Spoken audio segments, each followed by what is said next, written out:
Hello, hello, hello. I got a banana for you.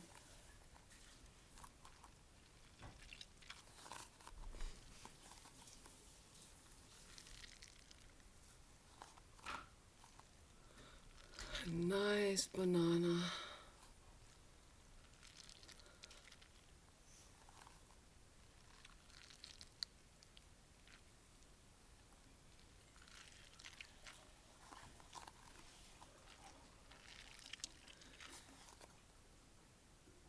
And I have a fantastic unicorn perfume on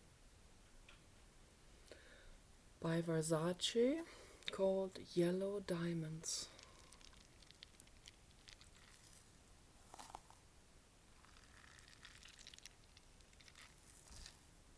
And it smells heavenly. Very sensual is this boob expansion.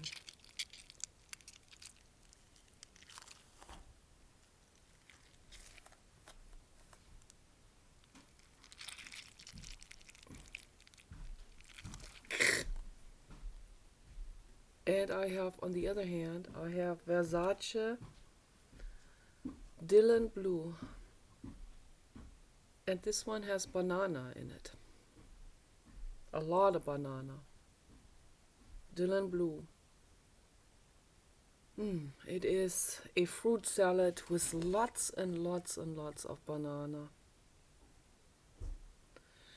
And other tropical fruits.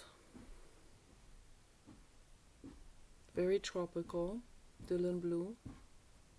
If you travel to the equator, you can bring Dylan Blue with you. It rhymes.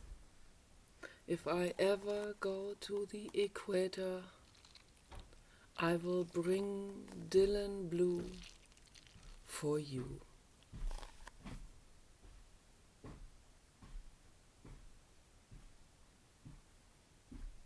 For you and me, when we drink tea together at the equator. We drink orchid tea and put a little bit chacruna in it. No, I'm just kidding. Just a little bit chacruna, a little micro dosing.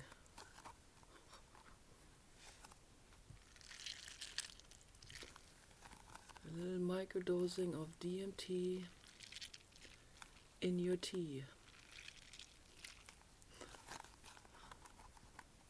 We have a DMT afternoon. A DMT party.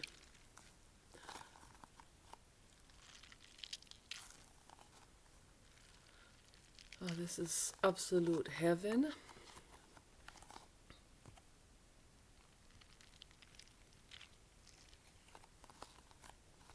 I absolutely love these things. I can just sit there for hours and do this. For hours and hours and hours. And just do this. Squishing. This is so incredibly fulfilling. This is better than dating, actually. You should try that out. It would make your dating life easier if you have a banana in your pocket.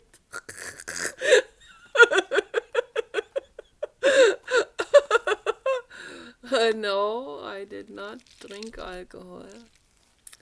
I did not take chacruna or kapi or DMT or LSD or other mood-enhancing substances. My brain creates its own mood-enhancing substances. It's possible, Check out Wim Hof. he talks about this. I've already applied Wim Hof's methods. It works. It works. It does. Completely. Okay?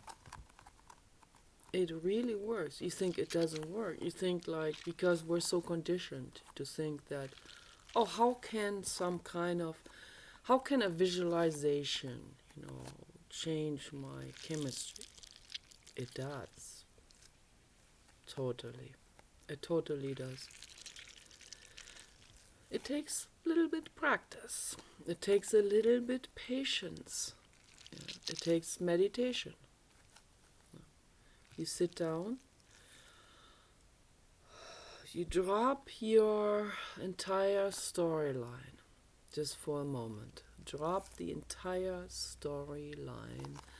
Drop the future worries,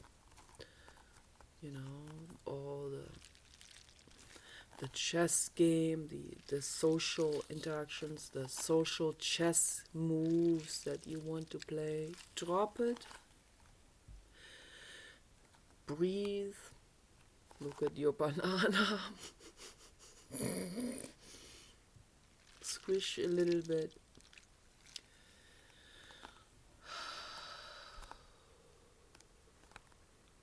Drop the self-importance. Allow the inner child to come up. It's not scary at all. I know for a lot of people, particularly for men, I see that on the internet. It's real tragic. For a lot of, and one teenage boy told me that directly, and I deeply appreciate that he did. Teenage boy who was a severe hater of mine. Severe hater. Like severe, Severe, like like that image of the way they depict death, this like slender man type of person with one of those that they used to plow the fields with, I don't know how they call it here in English. And he had a name that was fitting towards that, and he was very, very, very mad at animal rights activists because he identified himself already at age 15 with his heritage. When that even gets compounded with some kind of ethnic heritage, like Native American, like, that's our tradition, we have been psychopathically using that plow on a living being for thousands of years, we kill you, see, that's our tradition. You don't have a right to say anything against our psychopathic tradition, no. So, but I did, that pissed him off. That was a couple of years ago. And lo and behold, guess what happened in the end? I didn't insult anyone. I didn't insult him. He insulted me. He was brutal. Laughed about me. And he made fun of me. And all kinds of things. And I didn't do it back to him. No, I just gave him facts. Facts and figures. Okay? And my artwork on top of it. I gave my artwork. So I made a lot of artwork videos at that time. And they finally came to my channel with a different account. Then he was mean again. I blocked him like several times. He came back with a different channel. I blocked him again. He finally came back and decided to be nice. You can make that decision, actually, you know. You can actually make that decision. So then when he became nice, I didn't know who he was. Then I had a couple of, we even talked on email. I didn't flirt. I did not flirt because I don't flirt with anyone, you know. If that's interpreted, if my playfulness is interpreted as flirting, that's not my problem, okay? That is seriously not my problem. So I've been accused of flirting. I don't flirt. No. I'm a playful kid, you know.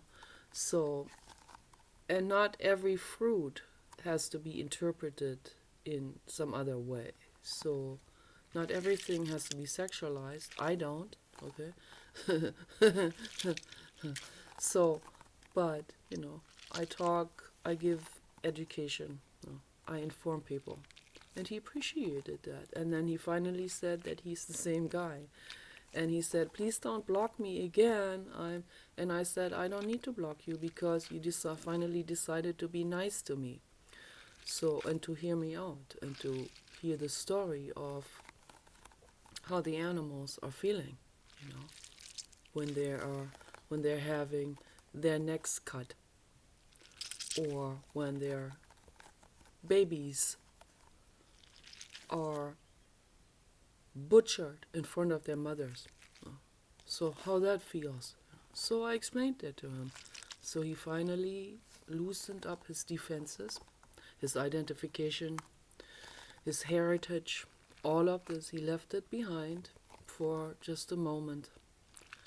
And amazing things happen then. Unbelievable things happen then. He became himself, who he really is. Without ayahuasca, the key to that is love, compassion. When we see the other, when we see, hey, this is just a kid. He's been brainwashed, he's been indoctrinated. We've all been indoctrinated in some form, okay? And he was indoctrinated into a psychopathic lifestyle. And he thought that's the only way he could be regarded by his dad as a boy, as a man, you know, be initiated or whatever into manhood. That's what he thought. So I brought him back to ground zero with numerous conversations. I took my time. So most people don't do that. And he deeply appreciated this, and I'll never forget this. And he told me directly. I already knew from observation that's what happens with this family dynamic. When the father says, boys don't cry, don't be a sissy if you know, for crying for an animal or being touched or feeling compassion. An uneducated father will regard that as weak and will punish his children in a psychologically very cruel way. So I asked him straight out, I said, did your dad do that to you? And he said, yes, that's what he did. And I said, yes, I see that. I observe that. I observe this on the internet all the time. All over the place. Okay. So come back to ground zero, drop your storyline, play with a banana or a frog, but only in rubber form.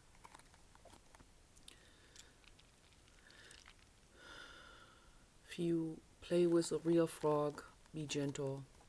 Don't milk a frog for his psychedelic substance. Okay, so never ever ever exploit animals. Never ever.